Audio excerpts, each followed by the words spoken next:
ಬೆಂಗಳೂರಿಗೆ ಹತ್ತಿರ ಇರುವಂಥ ಬಿಡದಿ ಲಕ್ಷಾಂತರ ಲೀಟ್ರು ಹಾಲನ್ನು ಕೊಡ್ತಾ ಇದೆ, ರೇಷ್ಮೆಯನ್ನು ಕೊಡ್ತಾ ಇದೆ, ತರಕಾರಿಯನ್ನು ನೀಡ್ತಾ ಇದೆ.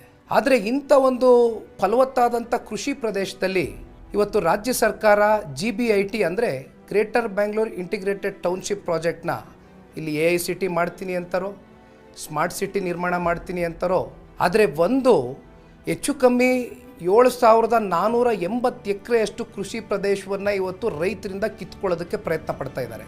ಅಭಿವೃದ್ಧಿಯ ಒಂದು ಹೆಸರಿನಲ್ಲಿ ಇವತ್ತು ಸರ್ಕಾರ ಬಿಲ್ಡರ್ಗಳಿಗೆ ರೈತರ ಕೃಷಿ ಪ್ರದೇಶವನ್ನು ನೀಡಿ ಅದರ ಮೂಲಕ 33,000 ಕೋಟಿಯಷ್ಟು ಹಣವನ್ನು ಉತ್ಪಾದನೆ ಮಾಡ್ತಕ್ಕಂಥ ಒಂದು ರಿಯಲ್ ಎಸ್ಟೇಟ್ ದಂಧೆಗೆ ಒಂದು ಪ್ರಯತ್ನಕ್ಕೆ ಇವತ್ತು ಪ್ರೋತ್ಸಾಹವನ್ನು ಕೊಡ್ತಾ ಇದೆ.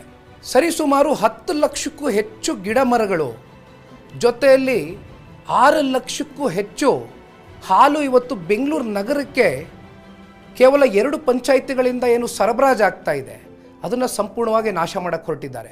80%ಕ್ಕೂ ಹೆಚ್ಚು ಸಣ್ಣ ರೈತರು ಮತ್ತು ಅತಿ ಸಣ್ಣ ರೈತರು ಅಂದರೆ 1 ಎಕರೆ, ಅರ್ಧ ಎಕರೆ, ಗುಂಟೆ ಲೆಕ್ಕದಲ್ಲಿ ಜಮೀನನ್ನು ಇಟ್ಕೊಂಡಿರ್ತಕ್ಕಂಥ ಆ ಬಡ ರೈತರ ಒಂದು ಎದೆ ಮೇಲೆ ಮರಣಶಾಸನವನ್ನು ಬರೀಲಿಕ್ಕೆ ಹೊರಟಿದ್ದಾರೆ. ಸರ್ಕಾರ ಹೇಳ್ತಾ ಇದೆ ನಾವು ಹಣದ ಪರಿಹಾರವನ್ನು ಕೊಡ್ತೇವೆ ಅಂತ. ಆದರೆ ಸರ್ಕಾರ ಒಂದು ಅರ್ಥ ಮಾಡ್ಕೊಳ್ತಾ ಇಲ್ಲ. ಇಲ್ಲಿ ರೈತರಿಗೆ ಬೇಕಾಗಿರ್ತಕ್ಕಂಥದ್ದು ಹಣದ ಪರಿಹಾರ ಅಲ್ಲ, ಸ್ವಾಭಿಮಾನದ ಬದುಕು. ಅವ್ರಿಗೆ ಸಾಕಷ್ಟು ಅವರ ಭಾವನೆಗಳು ಅಡಗಿದೆ. ಇವತ್ತು ಸರ್ಕಾರಕ್ಕೆ ಇವತ್ತು ಕೇವಲ ಒಂದು ರಿಯಲ್ ಎಸ್ಟೇಟ್ ದಂಧೆಯಾಗಿ ಕಾಣ್ತಾ ಇದೆ.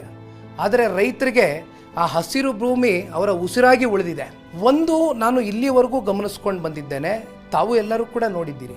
ಮೊದಲನೇ ದಿನದಿಂದನೂ ಕೂಡ ಈ ಒಂದು ಹೋರಾಟದಲ್ಲಿ ನಿಖಿಲ್ ಕುಮಾರಸ್ವಾಮಿ ರೈತರ ಜೊತೆ ನಿಂತಿದ್ದಾನೆ. 500 ದಿನಗಳಿಗೂ ಹೆಚ್ಚು ಕಾಲ ರೈತರು ಬೀದಿನಲ್ಲಿ ಹೋರಾಟವನ್ನು ಮಾಡ್ತಾ ಇದ್ದಾರೆ. ಒಂದು ಕಡೆ ಸರ್ಕಾರ ಹೇಳುತ್ತೆ ಅಲ್ಲಿ ಯಾರು ಕೂಡ ರೈತರೇ ಇಲ್ಲ, ಅಲ್ಲಿ ಯಾರು ಕೂಡ ಕೃಷಿ ಮಾಡ್ತಾ ಇಲ್ಲ ಅಂತ.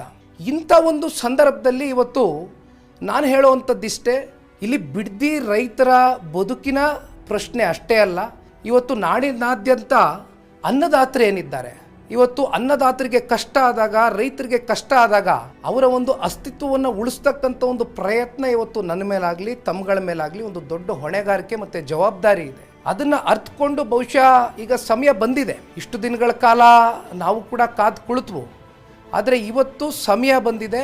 ಇದೇ ತಿಂಗಳು ಆಗಸ್ಟ್ 9, 10 ಹಾಗೂ 11ನೇ ತಾರೀಕು ಬೈರ್ಮಂಗಲದಿಂದ ಬೆಂಗಳೂರಿಗೆ ಫ್ರೀಡಂ ಪಾರ್ಕ್ವರೆಗೂ ಪಾದಯಾತ್ರೆಯನ್ನು ಹಮ್ಮಿಕೊಂಡಿದ್ದೇವೆ. ಎಲ್ಲ ನನ್ನ ಆತ್ಮೀಯ ಹಾಗೂ ಪ್ರೀತಿಯ ರೈತ ಬಾಂಧವರೇ, ತಾಯಂದ್ರೆ, ಅಕ್ಕ ತಂಗಿಯರೇ, ಯುವ ಸಮುದಾಯದ ನನ್ನ ಅಣ್ಣ ತಮ್ಮಂದ್ರೆ, ತಮ್ಮೆಲ್ಲರಿಗೂ ಕೂಡ ನಾನು ಕೇಳುವಂಥದ್ದಿಷ್ಟೇ, ಇವತ್ತು ರೈತರ ಪರವಾಗಿ ನಿಲ್ಲೋ ಅಂಥ ಒಂದು ಸಂದರ್ಭ ನಮ್ಮ ಕಣ್ಣೆದುರುಗಡೆ ಬಂದಿದೆ. ಹಾಗಾಗಿ ಇವತ್ತು ರೈತರ ಅವರ ಭೂಮಿಯನ್ನು ರಕ್ಷಿಸ್ತಕ್ಕಂಥದ್ದಕ್ಕೆ, ಅವ್ರಿಗೆ ಉಳಿಸ್ಕೊಡ್ತಕ್ಕಂಥದ್ದಕ್ಕೆ ನಾವು ನೀವೆಲ್ಲರೂ ಕೂಡ ಗಟ್ಟಿಯಾಗಿ ನಿಲ್ಲೋಣ. ಬನ್ನಿ ಬಿಡದಿಗೋಸ್ಕರ ಹೋರಾಡೋಣ.